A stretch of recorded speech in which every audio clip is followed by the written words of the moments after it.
So let's start with the this whole thing. So let's start with this whole thing. This is just review. Okay, so I hope you don't mind reviewing the integrations. Okay, the idea of integrations is actually these expressions. Okay, so if we are using uh, the integration notations, which means we are actually trying to move backwards from the derivative, or we call the left side is the antiderivative. Okay, but to make an approximation for what the antiderivative is or what integral is, we can approach with the summation, the sigma of the f of x multiplied with the delta x, which means the f of x is the height of the box that you are trying to approximate with the integration multiplied by the delta. And we can simplify the fx delta x became our area. So our area of any shape that we want, for example, the rectangle, the box, we plus all the rectangle. And as the number of the rectangles getting larger, the approximations getting closer to the real solution. So as the n approach infinity and we are using the limit, we can approximate or we can make the definitions, okay? The definitions for our integrations. Okay.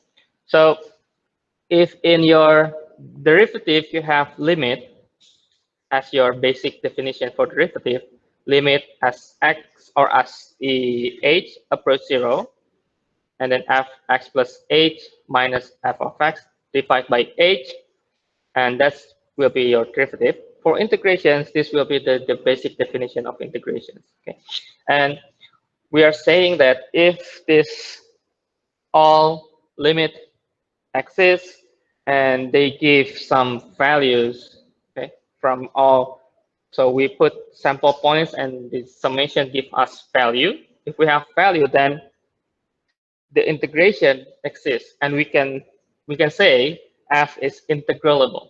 Okay? So in derivative, we say the function is differentiable. Okay? So in integration, is integrable on a. But we need to prove that the limit exists first. Okay? That's the point. And to help uh, calculating the sigma or the summations, we can use some terms. Like this is, I think, some basic terms to help calculating the sigma. Okay? So if we are not sure about the integrations, we can bring back the sigma definition and put all this information inside the formula, and we can actually prove the integration. But I think we don't really have time to prove one by one. So I'm just saying that this is just a note. Okay, maybe I can attach to the PDF files later. Okay, to prove the sum notation. And after this part, by next week, we will move on to indefinite integral and solve integrations by some techniques. Okay, in your book, the most used common technique is the substitutions and integration by parts. But I will add some notes that I think it's not written in the book, but I think that's important. So that's the review for last week.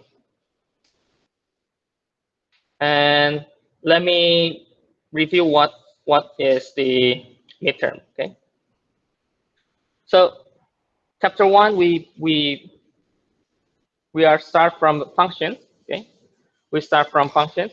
The basic idea for functions is you need to define your function. Okay, the function can be defined based on their domain and range. Okay, and some notable functions that like exponential or logarithm. you need to know at least their characteristics, okay? How the domain and how the graph looks like. And we also have the transformations. Okay. So transformation means from all functions became the new function. And of course, we have also the inverse. Okay. So the inverse is basically you have domain, you have range. Inverse is switching the domain and range. Okay.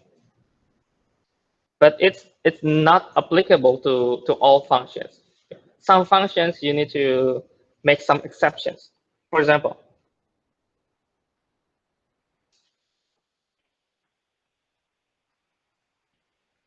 functions like this one, because each of x will have each of fx, right? In every point in the function, we will say this is one-to-one function.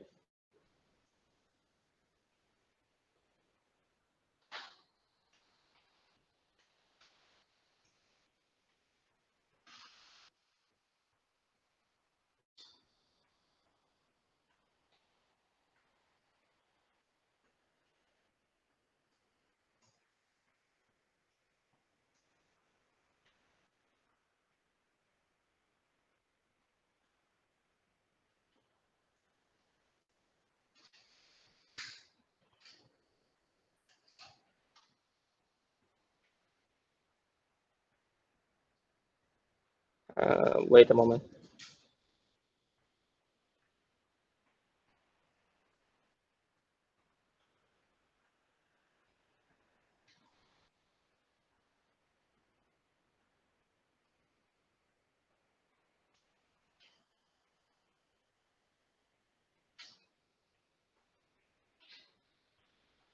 Okay, so this is one-to-one functions.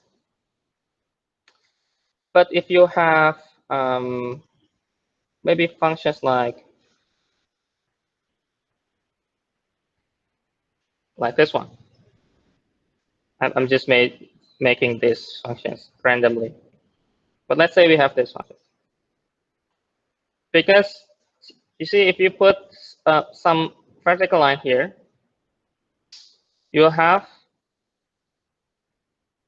1, 2, 3, 4 points, right? So 1x is at 4 points. That is not one-to-one function. And the inverse is not applicable.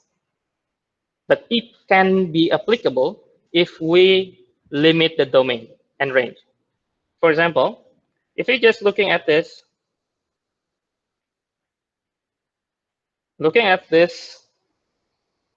area, we can inverse it. And the example for functions like this is the sine inverse x, cos inverse x. You need to limit, okay? Limit or restriction, domain and range restrictions. Okay. Just to point out what's the main point. Okay. So that's the chapter 1, the functions. So this chapter 1. Okay. And then we move on to chapter 2.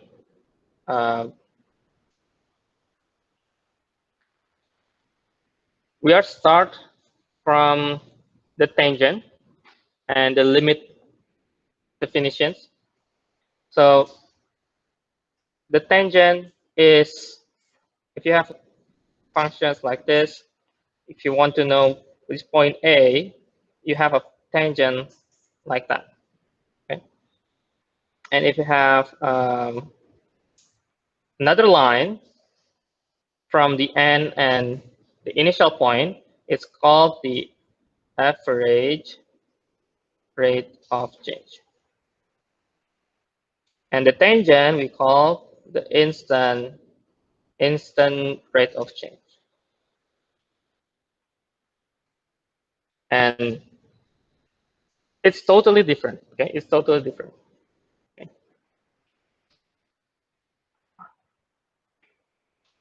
And we have the limit laws. I think limit laws should be um, easy to be understood. Okay. How you plus the limit and how you are having constant in limit, you can factorize and etc. Uh, and also precise definition of limit with epsilon and delta. So epsilon is related to your functions. Delta will be related to your x. Okay.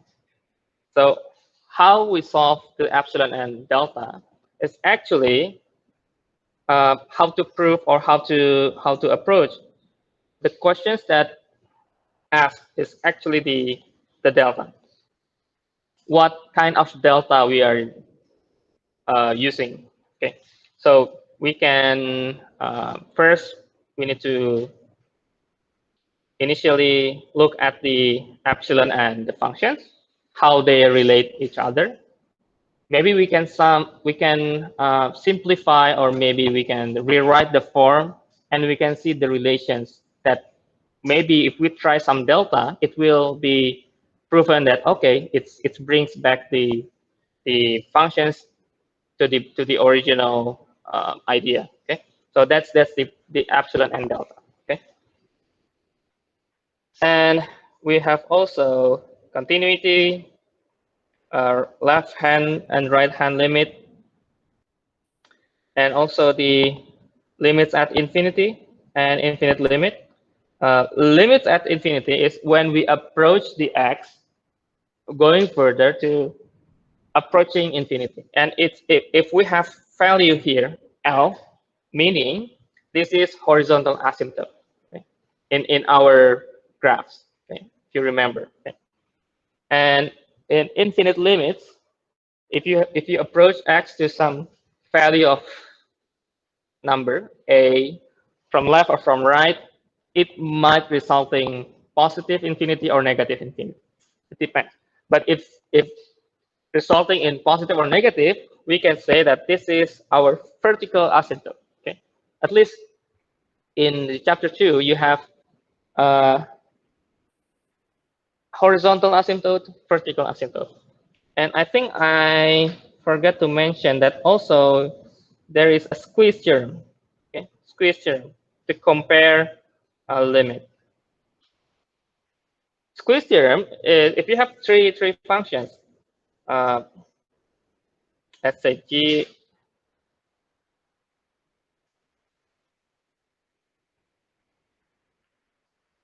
it should be fg or whatever. If we have the limit x to a gx, if this is L, then the middle one should be L. Okay, it's quite useful to solve some predictable functions. Okay, that you can make you can make out three functions. Okay, so maybe you have a complicated function, but you can actually separate the function and became the three parts. Okay, if you can prove the first one, okay, if you can prove the first one, and then you are trying to compute the limit, and then you can prove okay, the left one and the right one has the same value of limit, then you can conclude that the f of x, the limit of f of x is also the same. Okay, that's the squeeze theorem. And then we jump to derivative. Okay, derivative, we start from the definitions based on limit. We can use these two definitions with h. Okay, with h is the gap between the first x and the second x, or we can use the just x and a. Okay, it's basically the same meaning, okay, but different expressions. And we have several examples: polynomials, and product quotient rule. I believe you are already familiar with all of this. And chain rule. Okay, chain rule. You have the outside function, right? And then multiply with the inside function. And it can be applicable uh, to all complicated composed functions. So it can be having uh, not only two functions, but it can be more than two, but the idea is still the same. So if you have more than two here, like inside this G, another function, inside that function, another function, this still applicable, Okay? Still the same principle. Okay. And implicit differentiations. So implicit differentiation is really useful, especially if you want to prove most of the formula in calculus. You can do it by implicit differentiation. Uh, the idea is if you have x and y in one equation, you can differentiate directly. So we can treat the x and y as the same terms, but we need to add dy dx for y. Okay, so we just derive x squared become 2x and y squared become 2y, but you need to multiply dy dx. Okay, and I believe this log, the inverse, the arctan, cos inverse, all of this you need to be able to solve. Okay? And the exponential growth. Okay, I rarely talk, but maybe I want to ask you about this. But the idea is still the same. Okay, exponential growth is you are having the total number. This is initial numbers, anything. Okay, it can be populations, it can be like bacteria, it can be radioactive materials, it can be anything. The difference is this difference in the k. Okay? This k constant. It can be positive or negative. Okay. Also related traits. Okay. So related traits is we relate any phenomenon, rate of change phenomenon. Okay. So rate of change phenomenon.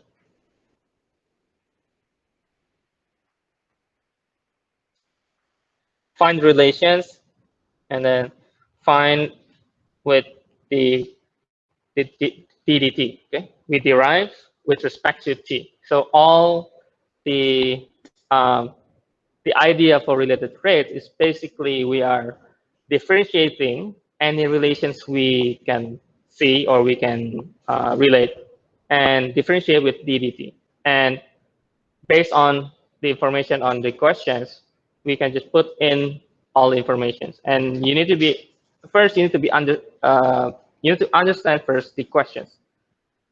What the question is really asking. Okay?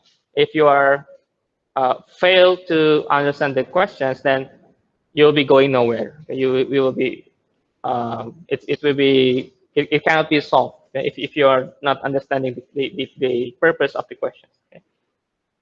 So that's the chapter 3. And chapter 4, I want to move the linear approximation from chapter 3 to 4 because I think it's more applications and it still relate to Newton's method. Okay, so in your textbook, linear approximation is in chapter 3, but for the sake of understanding for the concept, I will move to chapter 4 because this 3, linear approximations, Newton's method, and mean value theorem is basically we are going from the same line equation that you are already familiar with since junior high school, right? The line equation. Y minus y1 equal gradient x minus x1. It's really familiar. So if you're really nervous and forget like most of the things in this chapter, bring back this line equation, okay? Bring back this line equation. At least remember this, okay? And try to rewrite the form. For example, if you're trying to write the solve the gradient, it became this f prime, and this whole thing became the mean value theorem. Okay, and you just need to remember, okay, there is c in mean value theorem, and c is in between of a b. Okay, when you have this is actually the gradient also, right? But this is the gradient at the initial point and end point, right? But here, the C is in between A, B. So maybe you will have, for example, you will have like this, okay?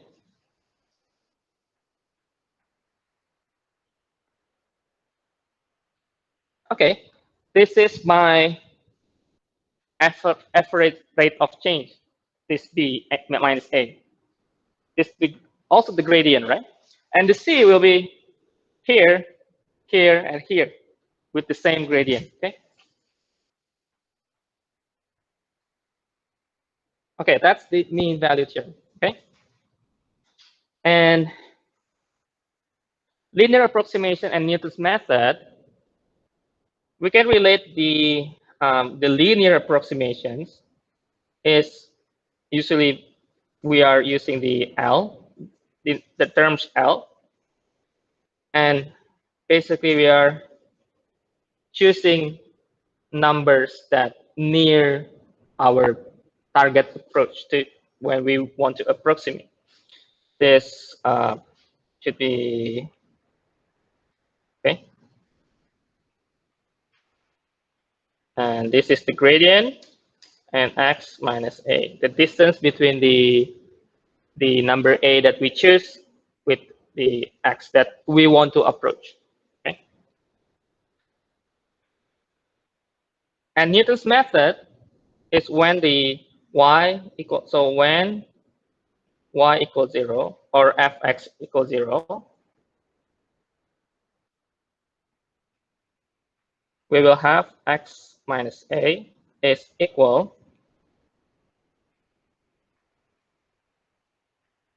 and this becomes the Newton's method. This becomes the Newton's method. The Newton's method, we are looking for x, which means if f of x is 0, this x will be our roots. We want to find our roots, okay? But we want to find through some number that we think it's close to the real roots, okay? And we can do Newton's method as long as many times as we want, okay? And we will find if we are getting closer to the truth, okay, the real solution, then the error should be in really, really small numbers, like 0.000001. Then I think it's already close to the real solution. Okay. That's the Newton's method. But what I want you to think is not only the formula, but what's behind the formula. Because in the midterm, I will not only asking you to calculate or to find numbers, but to find the concept. Okay, is the concept is true or not? If we have some functions, is this theorem applicable or not? And you need to prove something. Okay, so it's not like really a question, and you need to write the questions, and then you need to answer in long, long answers. No, you just need to think, analyze with the concept that we already have studied before. And you need just to mention, maybe you just need to mention like in the 3 words or 4 words, like by this theorem, this applicable, or by this, we have this. The f prime is what, okay? So it's not really like long, long answers. So that's the linear. And then we have the maximum minimum values, in which we have the critical point, and we define the critical point when the f prime is 0, and we can have, or we can observe the functions when we trying to analyze the f prime. Okay. If f prime positive, then the function is increasing. F prime negative is decreasing. Okay. So f prime, and please remember the test. Okay. If you cannot find the critical point, if there is no critical point, it's okay. We still can observe this too. Okay? Okay? If there is no critical point.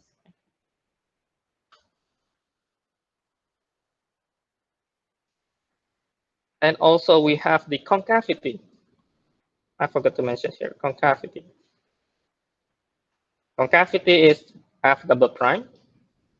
If f double prime equals 0, if this axis, if the x-axis means the x when the f double prime 0 means it's the inflection point. Inflection point means when the curve change in its concavity from upwards to downwards or reversibly. Okay?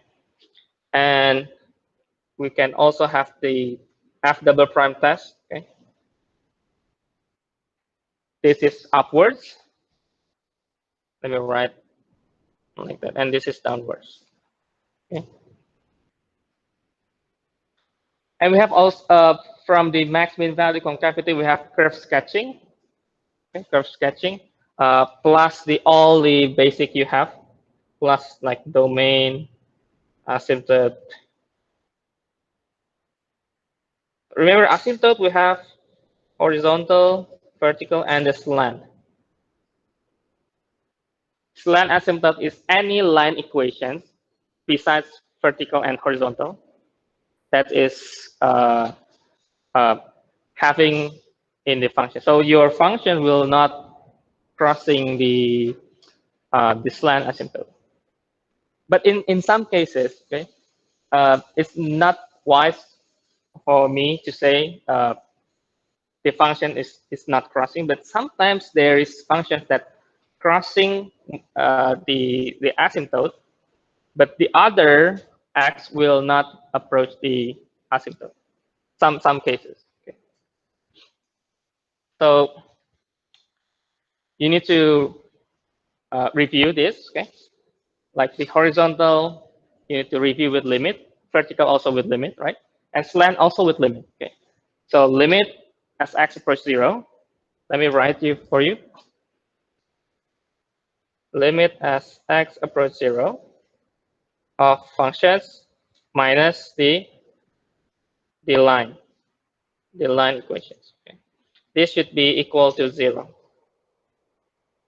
So limit as the f of x, this should be infinity. Sorry. So as x approach infinity, f of x minus the mx plus c, the line equation, or b, you can use b also. It should be equal 0, meaning the gap between the fx and the line is getting closer, and we call them, okay, this is the asymptote. Okay. Okay. The other sections is the optimization. Okay.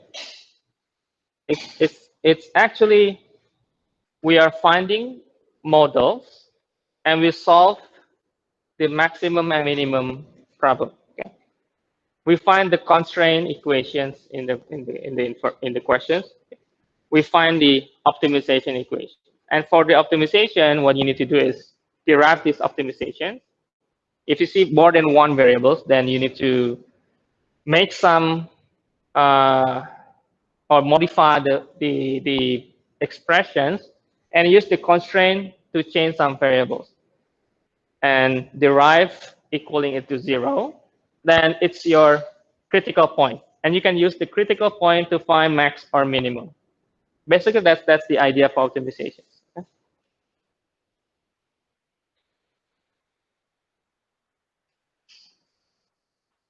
And also, I forgot to mention the indeterminate forms or L'Hopital rules. Okay? There are a lot of indeterminate forms. Okay, so if you see any indeterminate forms, you can say you cannot say undefined. Of course, it's undefined, but you have to think how to define those functions. Okay, can we approach with L'Hopital rule? The idea for L'Hopital rule is making all those indeterminate forms to 0 over 0 or infinity over infinity. And what you need to do for L'Hopital rule, just derive each the top and the bottom separately. Okay. Okay. Okay.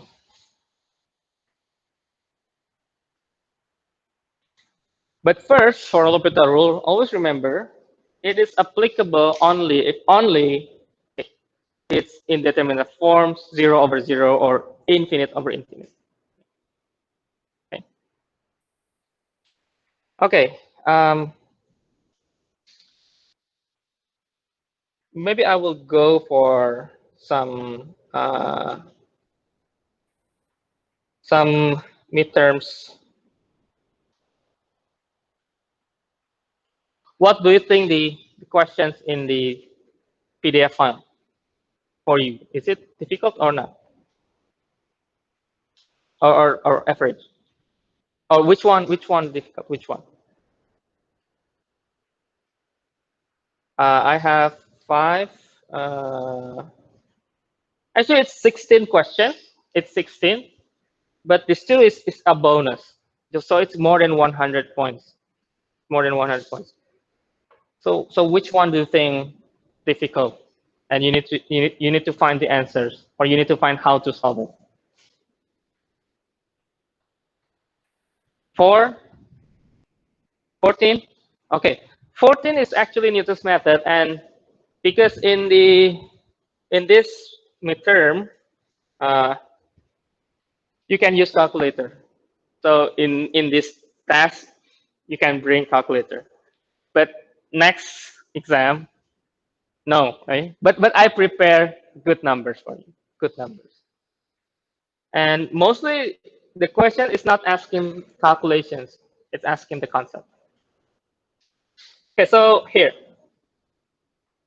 So basically, number 14, this is your fx, okay? This is the f of x.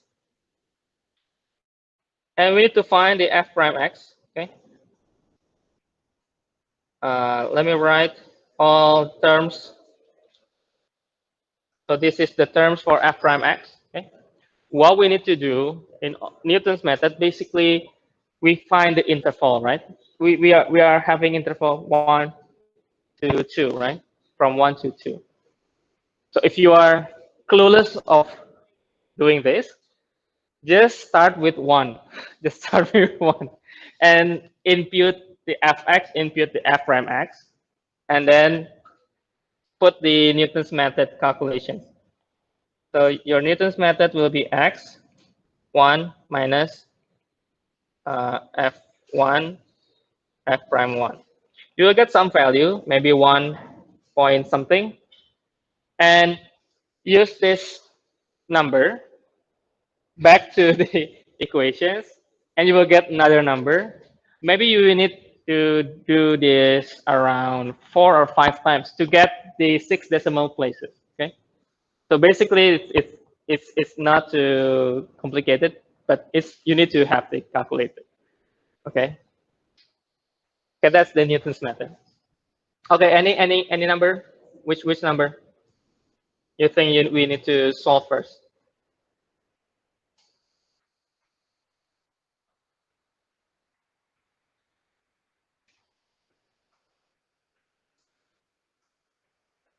Number 16 is the related rates.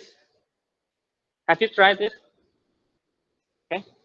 Uh, can you read the questions and what do you think of the questions? Okay. What's the question asking? What's the question asked? So you have a cone, okay? It's like a triangle, but actually it's a cone, okay? But it's like two-dimensional projection. So it's a cone, okay? Uh,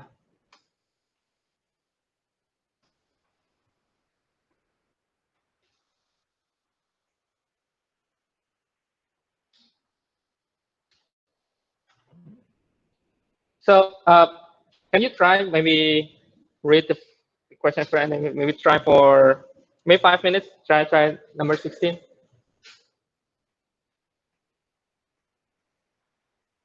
Okay. If you see any English word that maybe you are not familiar with, okay, maybe in the exam you will find some unfamiliar English terms, you can ask. Okay? So basically, a cone-shaped funnel. You know funnel? Funnel means if I'm changing the funnel to nozzle, do you understand nozzle? Nozzle? It's similar. So funnel means it will have some small hole, okay, that when you put water, it will going down, okay, through some hole here. So a cone-shaped funnel is emptying water, okay. So this RH here is water. So this is water.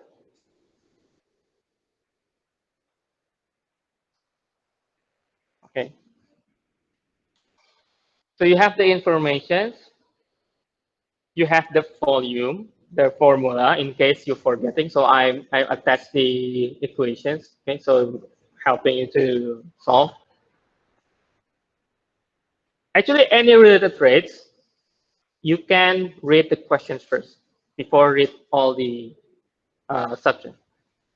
You can read the question first. At what rate is the depth of water in the funnel changing? Okay?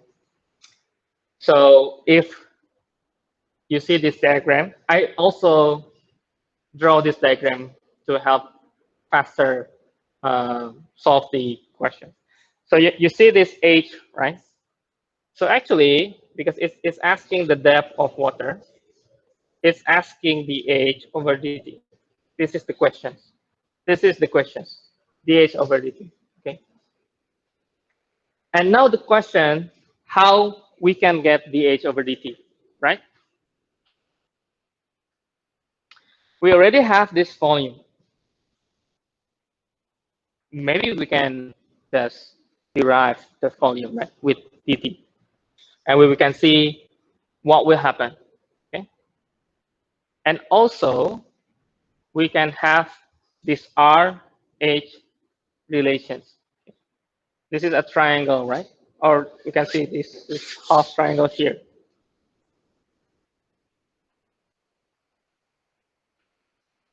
Because 20 is not the distance, but it's only this radius, okay? Their base radius is 20. The height is 10. So we can have R over H is 20 over 10, right? And we can say this is, let's say R is 2H. And we can use this 2H inside this equation. So it will be having only one variable, H. And we can simplify our terms easily. So let's write down.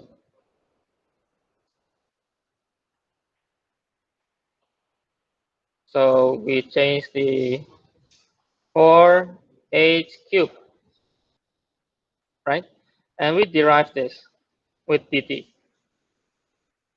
So dv over dt is 4 pi h squared. And then don't forget the h over dt. This is what we need, right? We read the question one more time. We have the rate 4 centimeter cubic per hour. That's the rate for the volume to be emptying, for the water to be emptied, right? So that's the dV dt. So this is 4. And the question is at what rate, blah, blah, blah, when the depth of water is 3. The depth of water is 3 is the 8, right? So this is 3. So we all get all the information, and we get the dH over dt. Okay.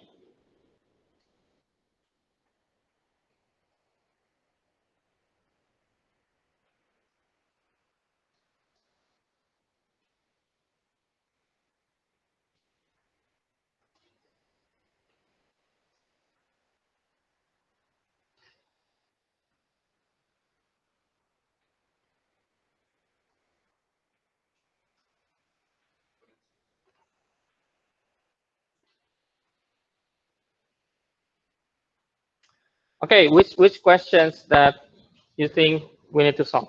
Any other questions? Hmm? Number 17. 17. It's the bonus, right? The bonus question. Number 17.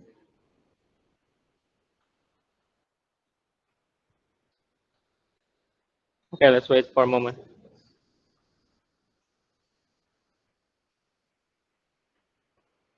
Okay. Okay, suppose the functions form a tangent line L by picking 2 points P and Q. And in the graph of these functions, let M denote the slope of L. So you have L connecting P and Q, and M is the slope of the L. Okay. Show that the absolute value of M is less or equal 3 square root of 3 over 8. Okay, the first question, what kind of question is this? What kind of question?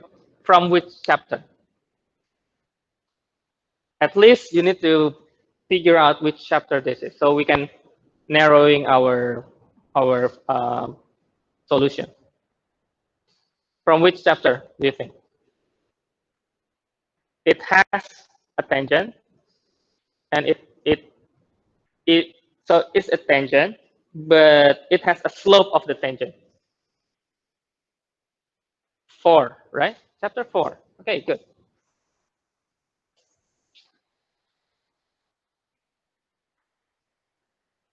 Because it's quite long for me to write. Let me just give you the solution, but let me explain the solution for you. I've already worked on all solutions. I will upload later in the Moodle. Okay. So here's the thing. Okay. So you have P and Q. Okay. And you connect that, and you call the connection line the tangent L. Okay. And M is the slope of the L. Okay. Okay. Now we have 2 points. Okay. We have P and Q. Make some A or B for each P and Q. This Y will requiring our functions. It will be 1 over A squared plus 1 and 1 over B squared plus 1. Okay. We have this point. Okay. And then the tangent itself, based on the P and Q, we can write this. Okay. Or gradient is fine. And we can relate all of this with the sum f prime c. And we can relate to our mean value term. Okay. So what this actually say is if I have the f prime c, for example, this is the f prime. I already derived the functions, and then change the x with c, which means there is c in between this a, b, that the f prime c is equal to this gradient. Okay, so we start from this definition first. Okay, and then if you want to find the slope of the tangent, meaning we need to optimize these models so we can find which c that optimize, right? So actually, the idea is, the conclusion is we need to derive twice and find the x from these models. Okay. So we have this 2c over c squared plus 1. So let me tell you, okay? Because we need to show this is less equal, so we need to find the c and check the number c, whether it's equaling this or not. Okay, we need to show that. So we need to use the y prime as our model. So because y prime is the model, then we need to find the critical point of y prime. The critical point we can find, we derive once more, right? So y double prime equaling 0. And from there, we can find the critical point. So this is the slope. Let me move to another slide. A little bit messy, but actually it's not too complicated. The function is not too complicated. It's doable, okay? So y prime, we got to y double prime.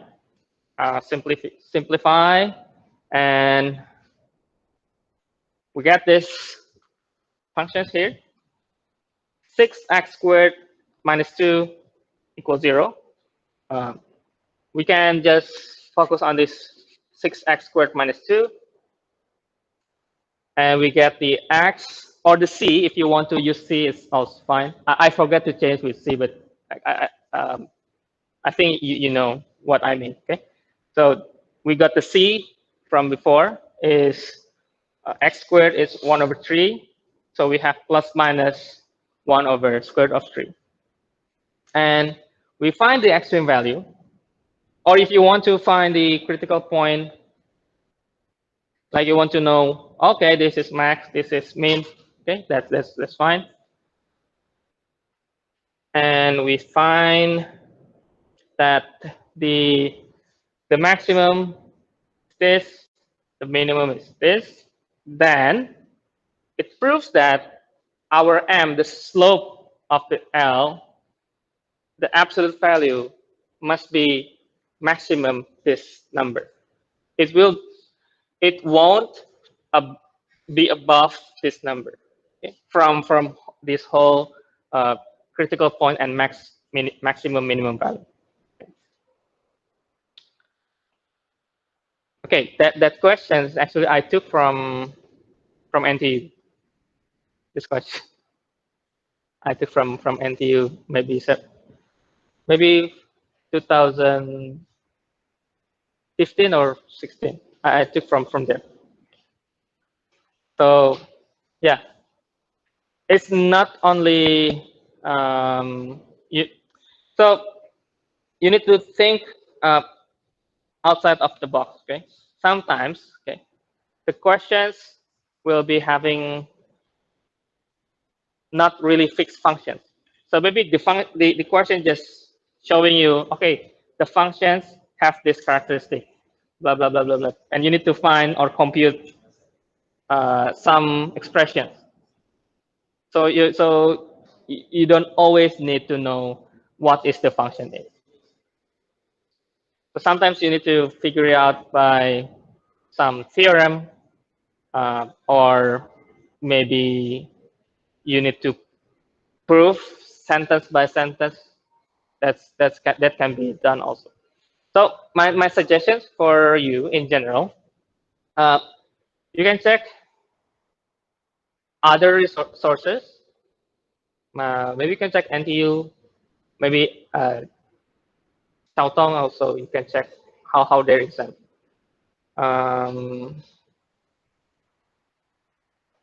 Or maybe another NTU in Singapore. They also have really good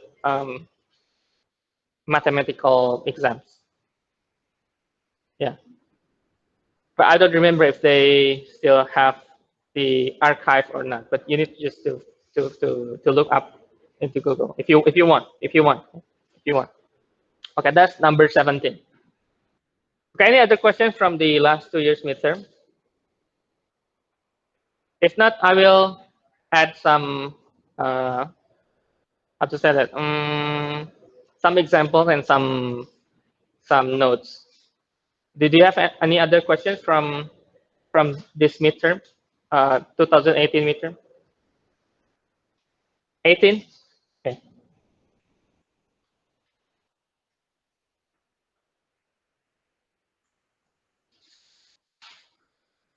Okay. But do you understand the question or not?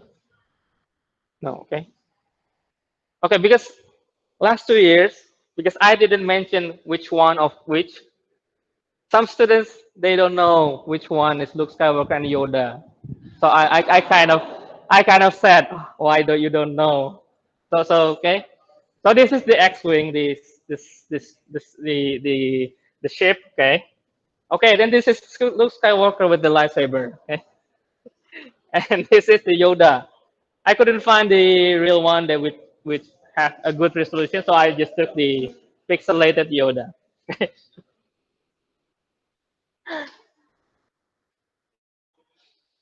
Okay. Master Yoda using the power of the Force, blah blah blah, to lift an X-wing from the ground. Okay. So first thing, the ship moving, right? That's that's the first thing.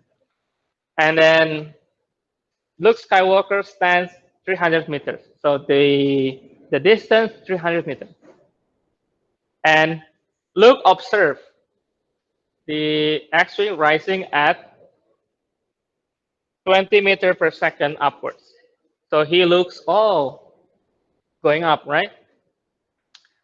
But because it's from his perspective, we have an angle from Luke's eye, right?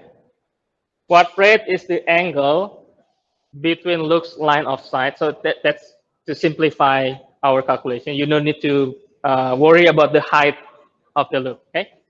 Of the X-wing and the ground changing when the X-wing is 400 meter. The ground. So the question is asking this, right? It's asking the rate of change of the angle over the time, okay? And how we can solve it. Okay, the idea is x, y. I made x, y here. The one is changing is y, right? So we have dy dt here. X is constant, right? Constant. This constant. And this is the theta. Okay. Now, this is constant. This is y. Okay. Constant mean is a number, right? So first, we can first relate the models or the formula that we can combine theta, x, and y, right? So if we have x, y, what can we have for theta? Tangent, right? Tangent. Can you just write the tangent? So tangent theta is y over x. Or let me write x as a constant because it doesn't change, right? So let me write these terms. Because there is no other information. Okay, so let's just derive implicitly. Derive implicitly with dt. Tangent, what is the derivative of tangent? Secant squared, right? So secant squared theta. And we need to write the d theta dt. And this just one, right? 1 over 300 dy dt. Okay. Now, the question is asked,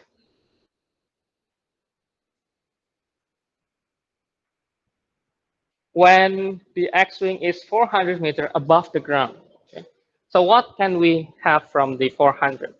So if we have 300 here, 400 here, this is 500, right? And we have the secant. Secant is 1 over cos.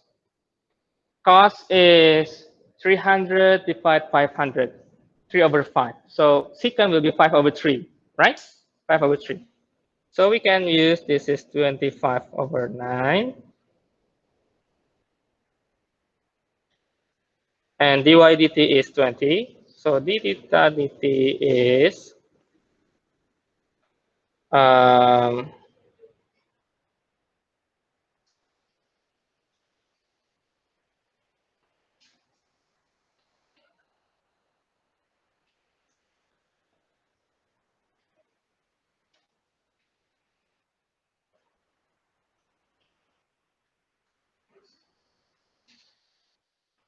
3 seconds, right? So this is the answer.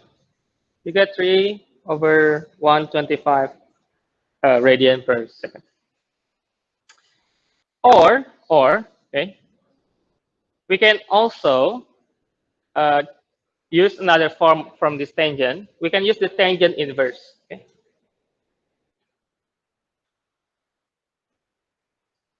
We can use the tangent inverse.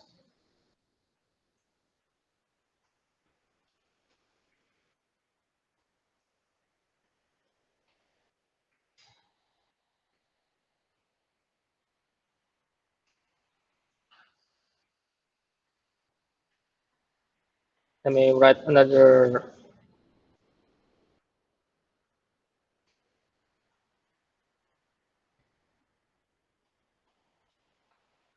We can use this expression also. This is the same thing as the tangent theta equal y over 300.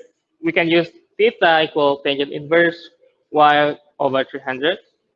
The same. We can use this also. Derive all with the t, and you will get directly d theta dt equal.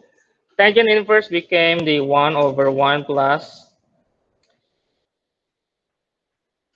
dy y squared, but I will directly put it, or let me write 300 like this first, okay?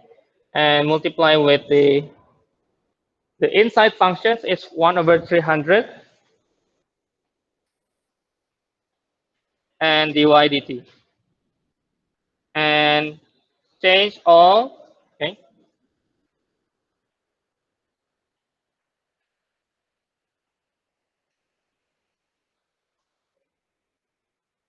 It will be resulting this 25 over 9, 9 over 25, the same number as this, right? So this should be the same 3 over 125 radian per second. Okay. At least this two way is applicable. Okay. And remember, okay, remember when you have the trigonometric relations in related rates, make sure one of this y or x is a constant. If both are changing, it's actually not helping. Okay, one is maybe long, and you need to plug in one by one, and probably it will be incorrect. But if this is constant, it helps the solution. It helps the solution.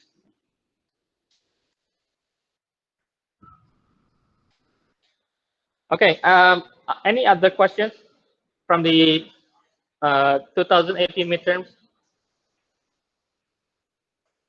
If not, I will move to another section.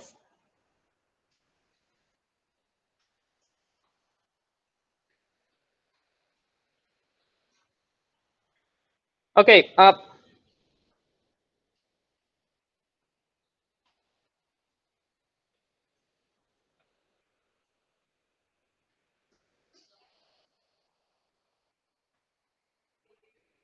Okay. If you have this functions here, okay,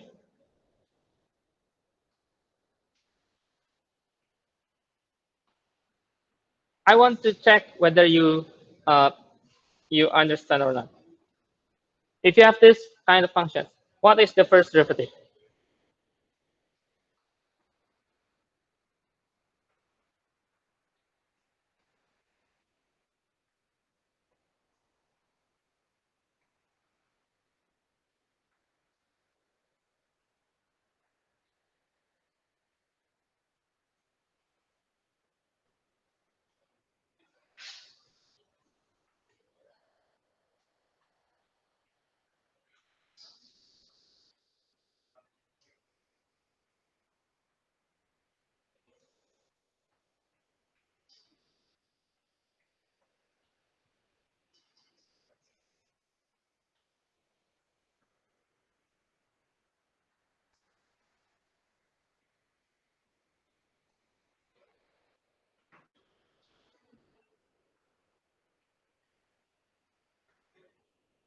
Okay, can you check this x to the power of cos x?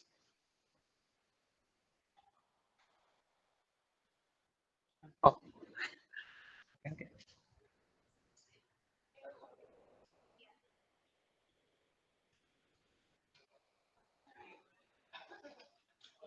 Do you get it? Okay, okay. Huh? Nggak tahu. Can you do it? No, right? No. Wait. Let me give you a brief idea. Okay. Anytime you have a functions, okay. So please listen to me. This is very how to say it? If you are working with implicit and with any power functions like this, meaning functions with functions as power, the the fastest way is let let the y is this, okay, and then take the ln each side, okay.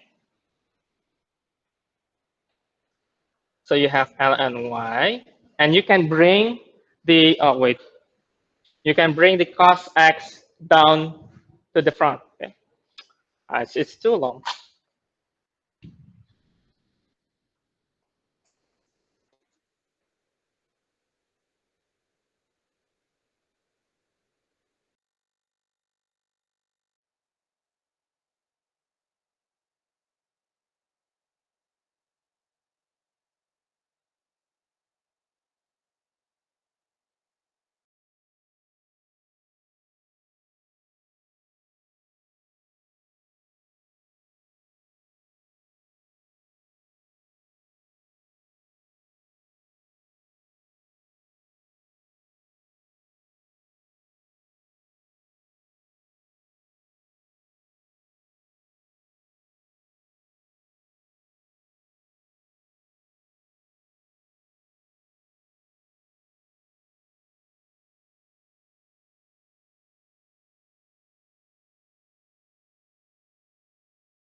Okay, let's try another one.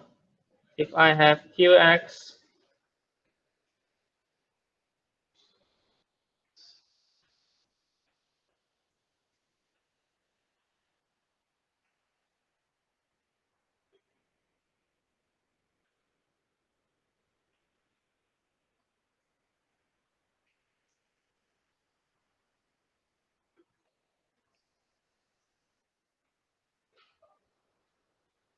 okay, try this one.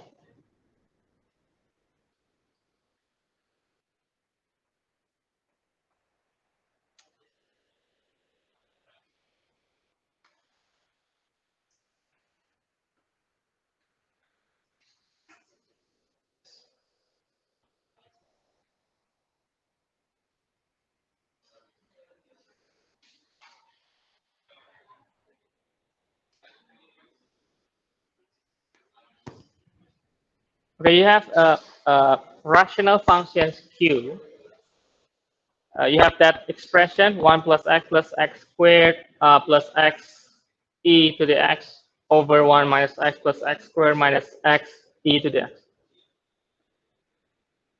And the question is asking q prime at x equals 0. Okay, what is really happening here? It seems that if you get these questions, okay, the first thing, I believe the first thing that came into your mind, q prime, okay, qx, okay, q prime, oh, well, we derived this whole thing, right? The solution may be only this short. Think first, think first, think first, think first. Think outside of the box.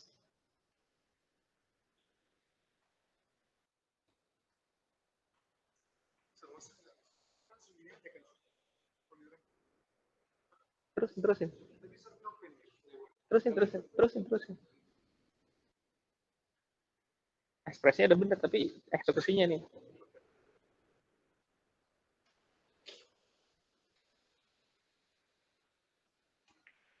Any idea?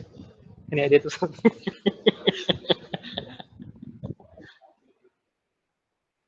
Okay.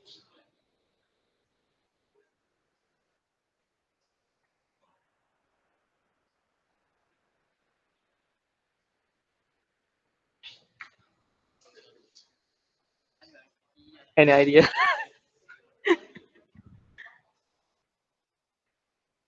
Uh-huh.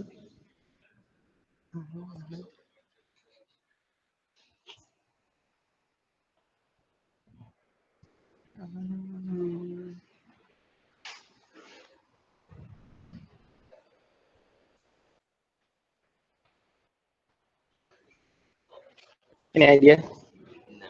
I'm just thinking. I'm just doing it traditional way. Okay, okay. Yeah, I think you can do it traditional way, but yet long. Yeah, it's very long.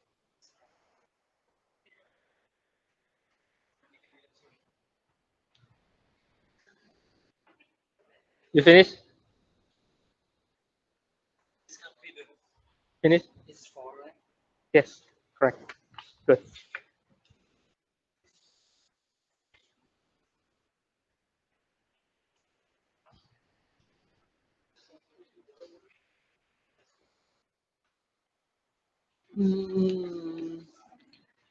Maybe miscalculation, but the idea is correct. The idea is correct, but maybe miscalculation. Maybe, maybe. Yeah. But your idea is okay. Good.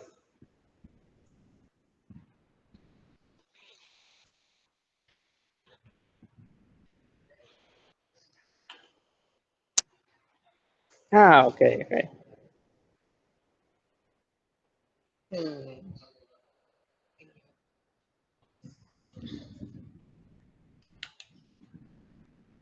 Any idea? One student, he got the answer 4. The answer is 4. Yeah, 4. Did you get it? No, I have no idea.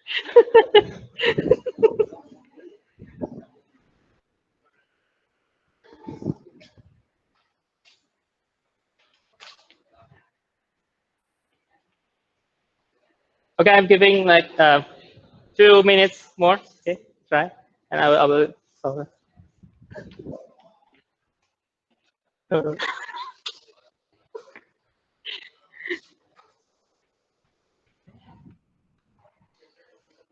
Ini apa nih?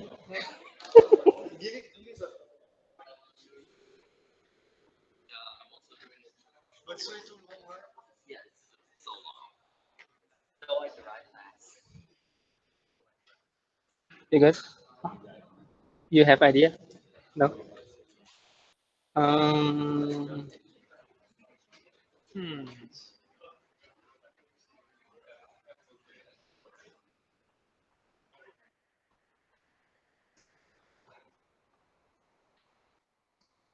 Not really correct. Not really correct. Not really correct. Oh. Ah. Good. Good. Good. Good.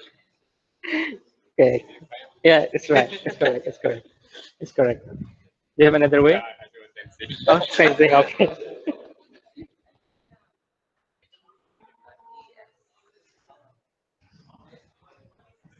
Okay. Okay. Okay. Let me give you the solutions. Okay. So Q, let this F, let this G. Okay. First thing. So F over G. If this is the first derivative, this is F prime G, right? Minus G prime F over the G squared. Okay. But do not put all the equation inside. What you need to do is, because you need to compute Q prime 0, right? So first F0 is what? 1, right? And then G0 is what? Also 1, right? And then we can find the F prime, right? It's not that difficult, just F prime, okay? So 1 plus 2x plus x e to the x, it will be uh, plus e to the x, and then plus x e to the x, right? And g prime will be minus 1 plus 2x, and then minus e to the x minus x e to the x, right? Okay, now f prime 0. F prime 0 is 1, it's 0, it's 1, so it's 2, it's 0, so 2, right? G prime 0 is negative 1, 0, negative 1, negative 2. It's also 0, so negative 2, right? So Q prime 0 is 2 multiplied by 1 minus minus 2, 1 divided by G squared is 1, 4. Okay?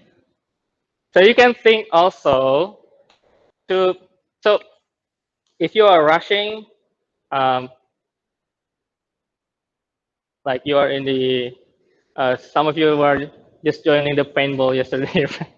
So one of you like rushing into the middle of the war zone and you will be shot. Or, so you have this, you plan first, okay? Plan first, think first.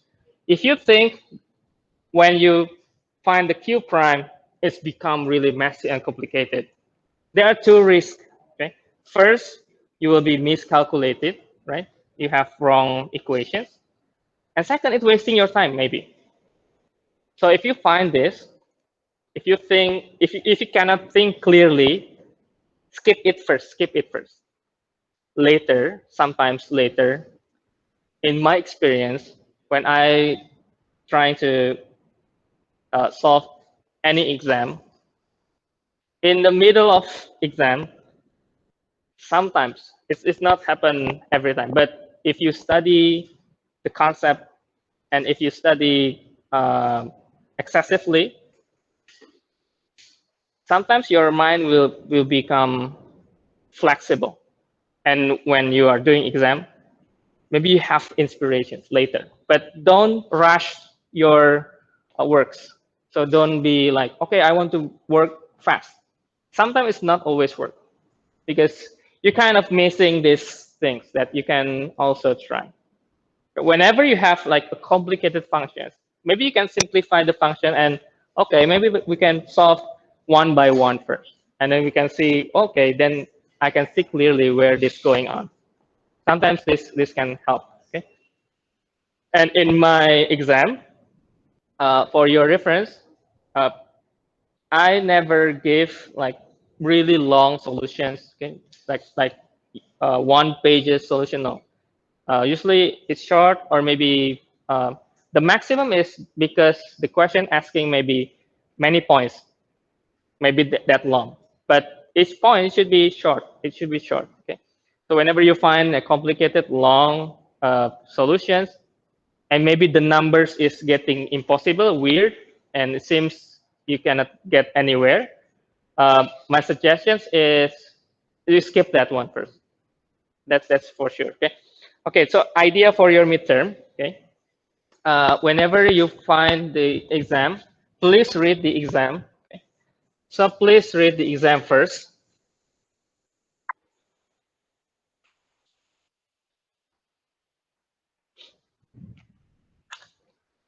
So I'll in my exam I will have I will say this point proportion. Okay. So every question has a weight, points weight, right? And my suggestions: read the whole, read or skimming the questions.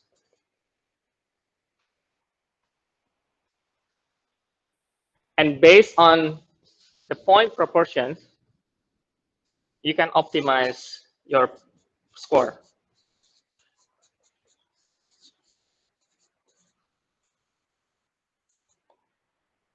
Yeah, like calculus, right? You can optimize your score. So what does this meaning is there is no ideal score actually. So do not ever think that you won't have like a perfect 100. So you need to be takes on reality. Okay, there's nothing ideal. Okay, you need to sacrifice maybe some points. So read the questions carefully, and you can weight the points first, and which questions you want to take first. Maybe the one that you are familiar with, you have exercise every day. Maybe take that one first and see the point. Okay, and you can maximize your score. Okay. Do not take on the questions one by one, like in order. If you stuck, like, okay, number one, okay, number two, okay, number three, oh, and then you stuck. Sometimes when you're nervous, you are stuck, and maybe you cannot come, like, when you move to other questions, you will be also stuck. So whenever you feel stuck, okay, skip and then read other questions. My suggestion, that's my suggestion to help you uh, uh, solve your exam. Okay.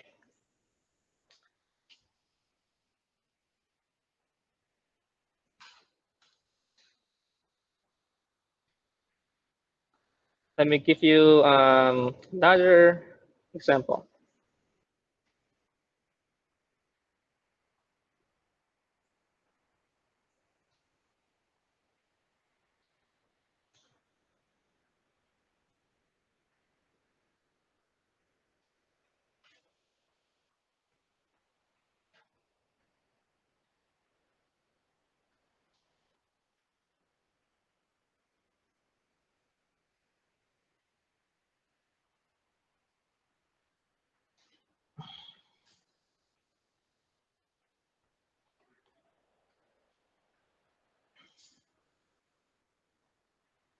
If I have a limit as x approaching 0,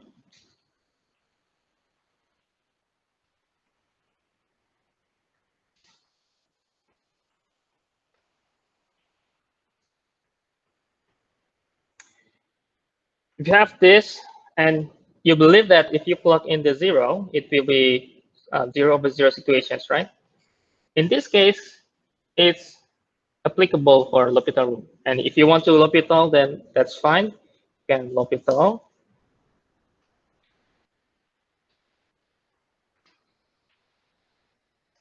And still 0/0. One more time, that's fine.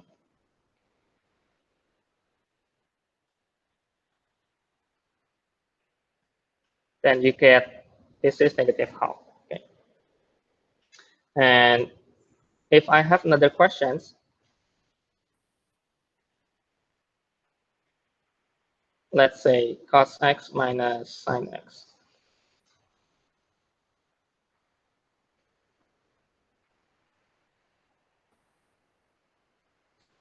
The first method for this type of questions, you check first, okay? Check first. So this is 1, right? And this becoming infinity, okay? This is not the same, okay? Not the same. Because this infinity cannot be, you cannot evaluate this infinity as other numbers. Okay? So it's not equal. So if you are given this question, do not answer 1. Okay? That's different.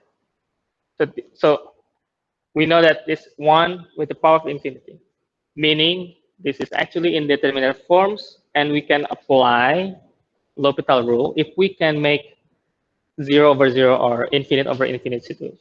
Okay?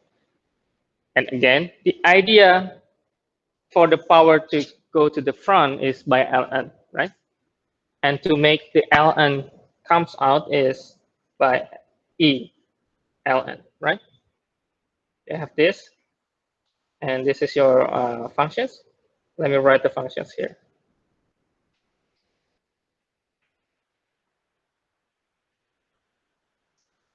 And the whole thing, because e is a constant, and the one that change is this one, I can move my limit to the ln. So it's become limit x to 0. And I can move the 1 over tangent x to the front, and it will be cos x minus sin x. So this over tangent x. Okay, let's check 0, 1. What can we do now?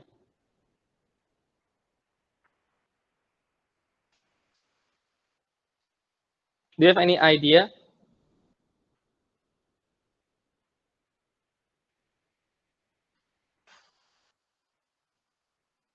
Oh wait, this ln. So this is also 0 over 0, right? You can go for L'Hopital rule. I think several times L'Hopital rule. You will find the answers. Eventually, you'll find the answers. Yeah, a little bit long. Okay. Another way to look at these questions, okay, another way to look at is, let's go back to the first one here, the cos x minus 1 x squared. Okay, what I want to do is to approach the cos x and sin x with another terms that easy to manipulate. Let's see the cos x minus 1. This is actually cos x minus 1. Let me write the algebraic terms first, okay, in limit. Okay, let me solve this, and it became cos x is 1 minus x squared over 2. Okay, in limit. Okay, I will write as x approach 0. Okay, so as x approach 0, our cos x is 1 minus x squared over 2. In limit, we can actually change our cos here with the 1 minus x squared over 2. That's applicable. That's permissible. That's okay, because it's because the concept is the same. Okay? Because it's x approaching 0. Both are approaching 0. So we can change this cos. And how about the sign? The sign, we can have sine x over x. It's 1, right? From previous calculus, we already proving that sine x over x as limit x approaching 0 is 1. Okay. When we approach with tangent, because tangent is sine over cos, cos 0 is always 1. So sine and tangent is kind of approaching each other, approximately the same. So we can say also here sine x is x, okay, and sine x is also equal tangent x, and it also equal x as x approaching 0. So we have sine tangent is actually x. Okay, but this is in limit. In limit. Okay, so we are thinking that okay, it's approximately, so it's not equal. Okay, but in limit, it's applicable if you want to change like complicated functions. If you know other identity, especially from this trigonometry identity, you can change the whole trigonometry with other simple x. So I can change this limit become cos x become 1. Where is it? 1 minus x squared over 2 minus x become just x. And then tangent become 1 over x.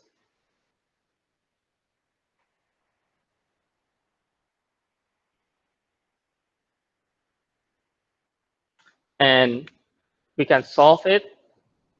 I think easier to solve than this cos x minus sin x 1 over tangent x. Okay?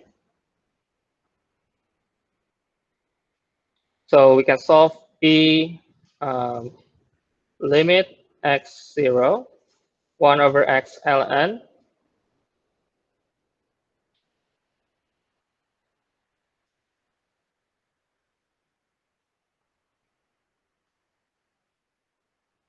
So it's 0 over 0. Just derive directly. This x just become 1. So 1 over this multiplied with this derivative, right?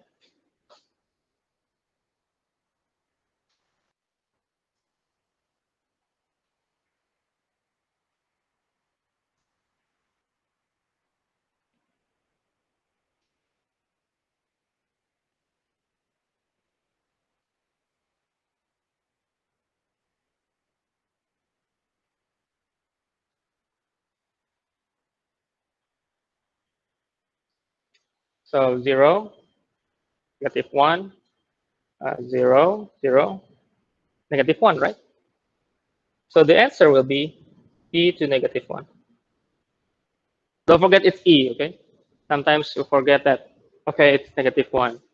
You forget to mention the e. Okay? We are evaluating the power.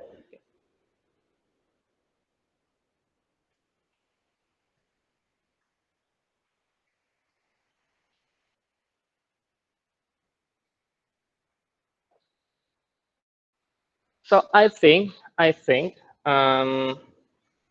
this identity for sine x over x is really helpful. Okay, this, and if you have the either 1 minus cos x over x or cos x minus 1 over x, um, you can use the sine x over x and compute the other 1 minus cos or cos minus 1. I think one of them will be 0.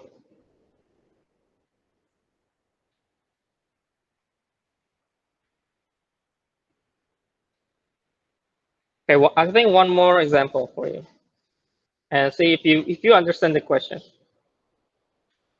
If f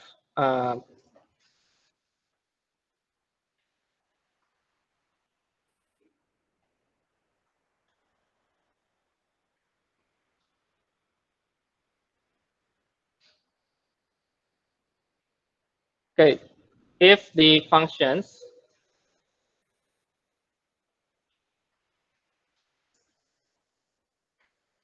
if the functions 1 plus x over 1 minus x is equal x, what is f prime 2?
If idea?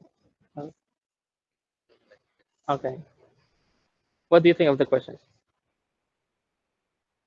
The question kind of smart, right? Yeah.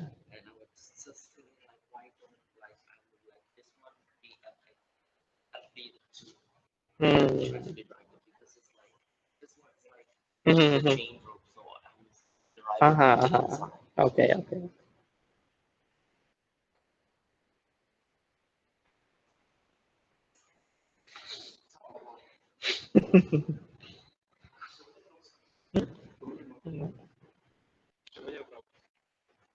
Coba dulu, coba dulu.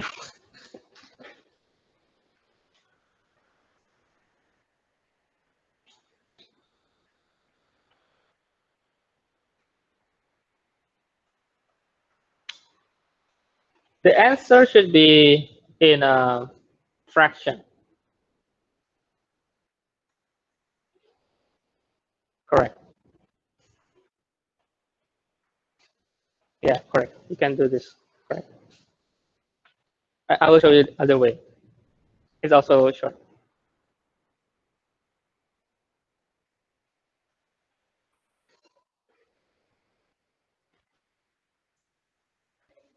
With idea.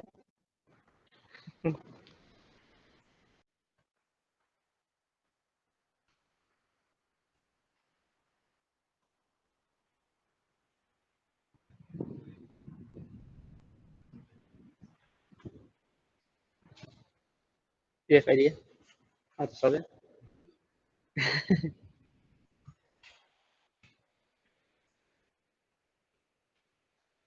Okay.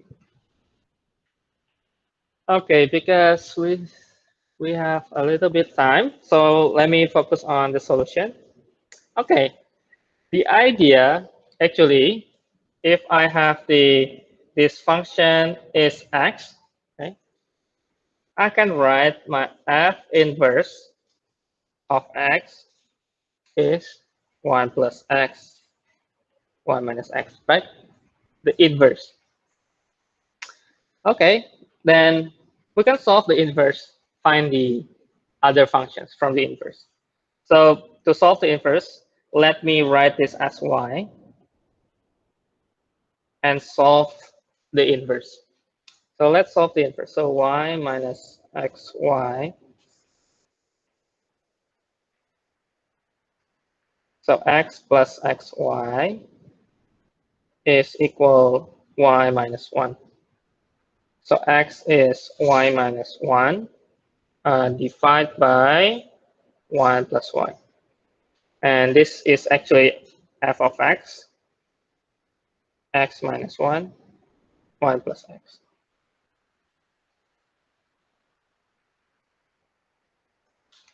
So this is my fx.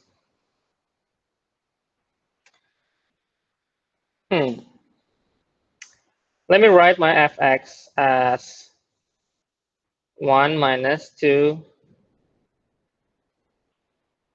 This is from the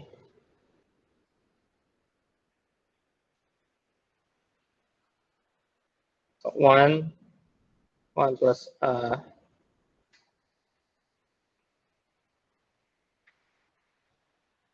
so this minus 2 is minus 2, right? Okay. So this my fx. My f prime x is negative 2 x plus 1 squared. So f prime 2 is it's negative, it should be positive. So 2 over 3 squared, 2 over 9.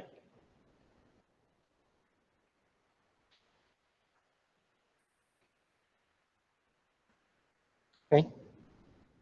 I hope you get the idea about what kind of questions all of this. Okay. This is not a typical direct question that okay, you find f prime and you derive directly. It's nothing like that. It's more like the question is. I believe this is what we call the smart questions. So it's not necessary to having us working hard solve the solution, but thinking hard, different, right? Different. Working hard is like you get the idea exercising, and you wrote the solutions like long solutions, but it's different. This question you need to think outside of the box. You need to think hard to find the answers. Okay? It's not necessarily remembering the formula and apply the formula. It's different. It's combining the formula and relate the formula with the concept of what you understand in all chapters. Okay, so that is the one that you will face in the exam. I hope you can get a good score. Okay, I hope.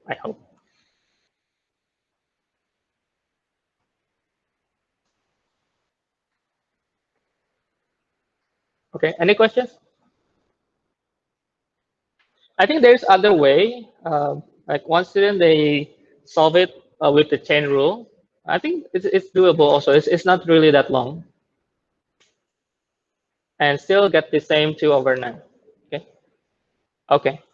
I will upload all the notes, like from chapter 1 to chapter 4, the midterm solutions today. Okay. So wait for the upload. And see you on the Thursday. Okay. Okay. And do not make yourself too tired. Okay. Do not make yourself too tired. Okay, I think that's all for today.